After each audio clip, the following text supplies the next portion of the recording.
30 सालों में आपने 25,000 अब लावारिस लाशों को आपने दफनाया है, जलाया। ये अकेले आपने कैसे किया? हमारे देश में अपने रिश्तेदारों के लिए लोग रात कोट के नहीं जाते, आप लावारिस लाश के लिए भी रात कोट के निकल पड़ते हैं आधी रात में। बहुत बुरा लगता है, वो लोग आपको खाने से उठा देते थे। क्षमा चाहता हूँ, मैं इतना इमोशनल नहीं हुआ कभी। आपको पता कैसे लगता था कि ये लाश हिंदू की है कि मुसलमान की है?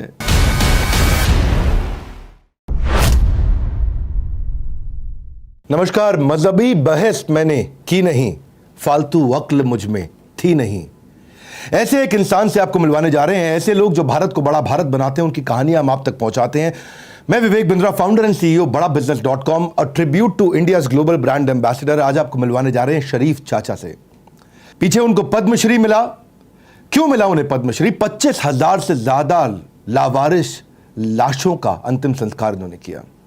जिसका कोई नहीं, उसके शरीफ चाचा हैं। ऐसा फैजाबाद यानी अयोध्या में कहा जाता है। ये कहानी आपको रुलाएगी, जिंदगी का नया पाठ पढ़ाएगी। ना हिंदू ना मुसलमान, पहले हम सब हैं एक इंसान। बिना धार्मिक भेदभाव के ये हर उस लावारिस लाश का या तो उनकी चिता जलाते हैं अगर वो हिंदू है, तो या उनको दफनाते हैं अगर वो मुसलमान है। आज चाचा शरीफ बीमार हैं, हम उनसे मिलना चाहते हैं। उनको बड़ा भारत शो में इन्वाइट किया है। शरीफ चाचा की कहानी आपको हैरान करेगी। अपनी हालातों से मिला है, इन्हें जिंदगी जीने का मकसद। मौत से मिलते हैं रोज और करते हैं उनसे शान से रुखसत। ये रोज मौत से मिलते हैं। कैसे? एक मुर्दा लाश को देख के लोग वहां से मुड़ जाते हैं, चले जाते हैं। लावारिस लाशों के वारिस, लावारिस लाशों के वारिस। हाँ, पद्मश्री 83 साल के चाचा मोहम्मद शरीफ। मैं चाचा मोहम्मद शरीफ से नहीं पूछूंगा कि उन्होंने ये मुहिम को शुरू क्यों किया, क्योंकि मैं ये जानता हूं कि उनको मुश्किल पल, देखिए कहते हैं कि जब माँ बाप का साया आपके पास न रहे तो बहुत तकलीफ होती है ना। ज़रा सोचिए उस बाप की क्या हालत होगी जिसके सामने उसके बच्चे की मौत की खबर आ जाए और लाश भी ना मिले। वो दिन इनके जीवन में ऐसा दिन आया था जब इन्होंने सोचा कि अब मैं किसी भी लावारिस लाश को नदी में बहने नहीं दूंगा, उसको ठीक तरह से, उसको निर्णायक रूप से अंतिम संस्कार करके दूंगा। आज शरीफ चाचा, हम आपसे बात करना चाहते हैं, इतनी हिम्मत कहाँ से आई आप में? 28 साल पहले हमारा एक बेटा मोहम्मद रईस का सुल्तानपुर गया था किसी काम से, और वो काम करता था। करने के बाद शाम को लौट आता था, और वो कर्म दवा का काम एजेंसी करता था।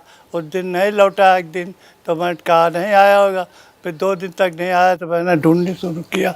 ढूंढने के बाद फिर मैंने देखा साइकिल स्टेशन पे खड़ी है, उसकी कुछ नहीं ना, तो मैंने पता किया। धीरे धीरे एक डिस्ट्रिक्ट टेलर शंभू मार्केट की बुशर्ट पहने था। एक महीने के बाद मैं पागल हो गया। तो एक महीने के बाद सुल्तानपुर का पुलिस वाला वहाँ शंभू मार्केट बुशर्ट लेके आया। उस पर लिखा था शंभू मार्केट डिस्ट्रिक्ट टेलर। तो उसको पता चला किसी ने मार के फेंक दिया। जब से मैं पागल हो गया, और पागल होने के बाद जब से मैंने फैजाबाद में सोच लिया है कि कोई लावारिस नहीं फेंका जाएगा, तब से हमने कई हज़ार लाशों को अंतिम संस्कार किया है। और जब तक जिंदा हैं, जब तक हम करते रहेंगे, इस लाश को फेंका न जाए। 30 सालों में आपने 25,000 अब लावारिस लाशों को आपने दफनाया है, जलाया। आपको ये अकेले आपने कैसे किया?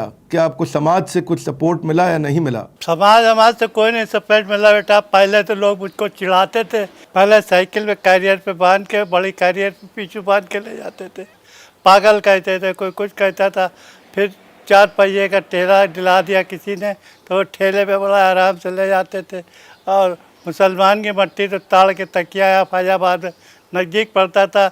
हिंदू भाई की मट्टी वहाँ घाट ले जाना पड़ता था, तो वहाँ ले जाके दरिया में छोड़ देते थे। अब घाट भी अलग बन गया हमारा, और जलाने के लिए हिसाब भी अलग लग गया।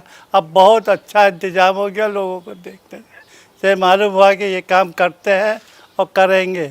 मैंने सुना चाचा आपसे पहले बहुत से लोग मिलना पसंद नहीं करते थे, जल्लाद बोलते थे। और ये सब खाने पर से उठा देते थे। कहीं कहीं जाए शादी वादी ब्याह में, तो खाने पर से चुप्पे से उठा दे कि आओ उठ जाइए, लोग इतराज कर रहे हैं। बहुत कठिन समय आपने देखा, फिर भी आप लगे रहे। इतनी हिम्मत कहाँ से लाए आप? हम लगे थे साहब।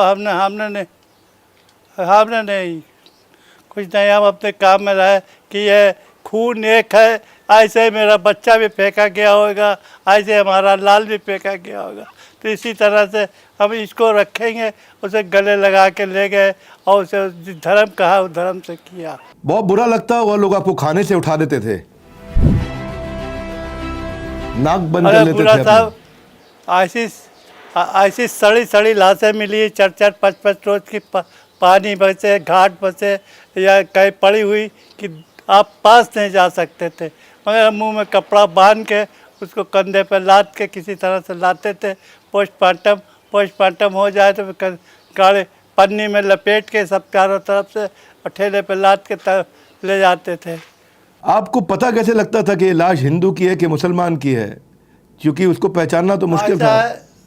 ऐसा सब डॉक्टर बताता था कि ये हिंदू की है, मुसलमान की है, डॉक्टर बताता था।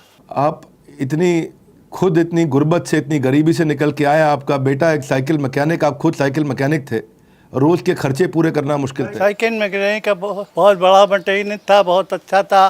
पता नहीं किसी भगवान की दया से उसके दिल में रहम आया कि इसको मार दो, और इस तरह से किया। अब अल्लाह जाने क्या था, ये तो वही जाने, हमें बाद में मालूम हुआ। बहुत हिम्मत है आप में।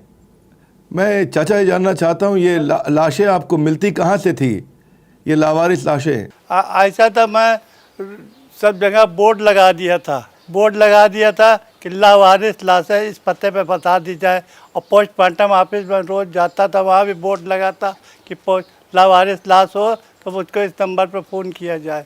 और लोग पोस्टमार्टम ऑफिस जाया करता था, अस्पताल जाता था देखने कि कौन लावारिस मर गया है, क्या नहीं, चारों तरफ देखा करता था। कोविड का समय आया, कोविड के बाद इतनी लाशें आई, आपको डर नहीं लगा कि इसको कोविड है, आपको कुछ हो जाएगा? तो कैसे ठेले पे कोविड के बाद भी लाशें ले जाते रहे आप? ऐसा भी कोई शरीर मिला जिसे देख के आप परेशान हो गए, विचलित हो गए?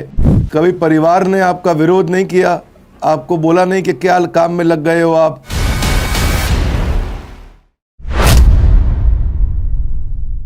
क्षमा चाहता हूँ, मैं इतना इमोशनल नहीं हुआ कभी, पर मैं ये पूछना चाहता हूँ, बीच में कोविड का समय आया, कोविड के बाद इतनी लाशें आई, आपको डर नहीं लगा कि इसको कोविड है, आपको कुछ हो जाएगा, इसको आपको संक्रमण ना हो जाए? आपने कैसे किया, आप चपेट में ना आ जाए? इतना उम्र हो गया है आपका, तो कैसे ठेले पे कोविड के बाद भी लाशें ले जाते रहे आप? मालिक का करम था बाबू, डर वर सब खोए था, डर वर नहीं लगा था कुछ। आपको ऐसा नहीं लगा कि मुझे भी कोरोना हो सकता है, इतनी उम्र हो गई है आपकी? नहीं, ये सब नहीं लगा साहब, डर नहीं। और लोग हमसे डर के भागते थे, हम डरते नहीं थे। आपके बेटे का जो दर्द था आपके सीने में, आपको लगता है वो थोड़ा कम हुआ? आपने 25,000 लाशों का अंतिम संस्कार कर दिया अब तक। वो दर्द हमें हमेशा है कि किसी का बेटा या किसी का कोई मर जाता है तो मैं उसके पहले काम आता हूँ। किसी का कोई मर गया है और बेचारा घर का अकेला है तो मैं खुद जाता हूँ, उसको उठवा के और लदवा देता हूँ और करवा देता हूँ। चाचा, मैं ये पूछना चाहता हूँ कि कभी ऐसा भी कोई शरीर मिला जिसे देख के आप परेशान हो गए, विचलित हो गए, कि कभी बुरी हालत में शरीर भी होता है, कोई कटा हुआ शरीर? हाँ साहब, बहुत हुआ है, ये बात तो सही है। हलाकान हो गए, गर्मी तक चढ़ गई कि कई दिन की सड़ी हुई लाश पोस्टमार्टम के बाद मिली, और बिल्कुल उठाया तो बाहर पानी पसीने आने लगे, पू आने लगी, मगर मैं मुंह में कपड़ा बांध के नाक से मुंह से और उसे कंधे पे लाद के ठेले पे रख के और ले जाता ढकेल के। चाचा, मैंने सुना अब आधी रात को भी कोई लाश की खबर आने पे उठ के चल पड़ते हैं।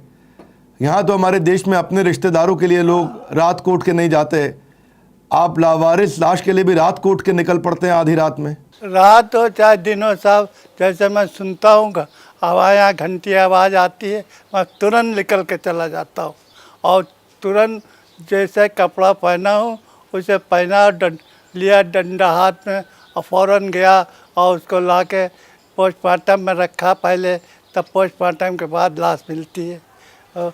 ये नहीं देखता कि रात है कि दिन है, लाश है तो उसे अपनी लाश है वो। मैं कभी परिवार ने आपका विरोध नहीं किया, आपको बोला नहीं कि क्या काम में लग गए हो आप, कभी परिवार ने आपका साथ दिया इसमें? अरे साहब, परिवार ने क्या क्या किया है मुझसे, परिवार ने क्या क्या किया है या सब ने क्या क्या बिरादरी ने किया है, और इसको कहने से क्या फ़ायदा। वो तो भगवान उसका राज दे रहा है, देख देगा। और हम अपने काम से जुटे थे, हमें ये नहीं ना कि परिवार ने किया है, हमको पूछेगा शादी में, न पूछेगा करेगा कि न, ये हमें कोई परवाह नहीं। चाचा अभी भी आप किराए के मकान में रहते हैं? हाँ बाबू, अभी भी किराए में मकान में रहते हैं। रोज़ धमकी देता है, खाली करो दागी करो, मगर अल्लाह का करम है कि वकील लोग मुकदमा हाई कोर्ट से अब तक लड़ चुके हैं और जिता दिया अभी तक। बहुत दुखी हूँ मैं ये बात जान के कि आज भी आप इतनी तकलीफ से गुजर रहे हैं। आपका एक बेटा ड्राइवर है और दूसरा बेटा आपका साइकिल रिपेयर करता है। मैं जो भी आज लोग हमारे साथ वीडियो देख रहे हैं, मैं आपको बताऊं, उन्होंने धर्म के भेदभाव के बिना, किसी सोशल पॉलिटिकल प्रेशर के बिना समाज की बहुत मदद करी है, उनके साथ खड़े हुए हैं। मैं सबसे आज एक बात कहना चाहता हूं कि चाचा शरीफ की मदद करने के लिए मेरे साथ आगे आइए। चाचा आप लोगों से कुछ कहना चाहते हैं? ये साहब कहना क्या चाहते हैं, हमारे कहने से कोई फ़ायदा नहीं, सब कोई मिलजुल के रहो और ये काम को सब कोई करते रहें, कोई ना कोई। और कहने से साहब बहुत लोगों से कहा, गवर्नमेंट से कहा, किससे कहा, सब हा करते हैं, कोई करता नहीं ना साहब। बड़ा बिजनेस आपके साथ है चाचा, हम आपकी मदद करेंगे। चाचा मोहम्मद शरीफ के लिए मैं आज अपने सारे व्यूअर्स से कहना चाहता हूं कि हम बड़ा बिजनेस की अपनी एप्लीकेशन में, क्योंकि ये सोशल मीडिया पे कहीं भी नहीं है ना, इनका कोई फेसबुक, लिंक्डइन, ट्विटर कोई अकाउंट नहीं है।